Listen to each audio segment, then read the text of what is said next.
দিন আগে বলতেছে যে এবারের বিশ্বকাপ নিয়ে খুব একটা বেশি প্রত্যাশা রাখবার দরকার নাই। বাবুরে, আমরা প্রত্যাশা অলরেডি সারি দিছি, কারণ আমাদের টার্গেট পরবর্তী বিশ্বকাপ।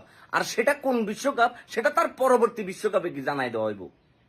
বাইরের টিম যেমনি করে টিম গুছাইতেছে, দল ঘোষণা করতেছে, আর সেই জায়গায় আমরা বার্তা ছড়াইতেছি যে এবারের বিশ্বকাপে আমাদের খুব একটা বেশি প্রত্যাশা রাখবার দরকার নাই। প্রত্যাশাটা কখন রাখবো?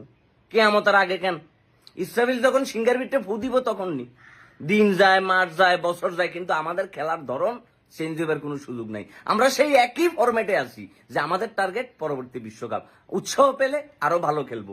আমরা পিকনিক করতে এসেছি, ক্রিকেট খেলতে নয়। কারণ ক্রিকেটটা আমাদের মূল লক্ষ্য না। আমাদের মূল লক্ষ্য সম্মানজনক স্কোর করে আউট করা, সম্মানজনক স্কোর করি আউট করা, আউট হওয়া, এই হচ্ছে আমাদের প্ল্যান।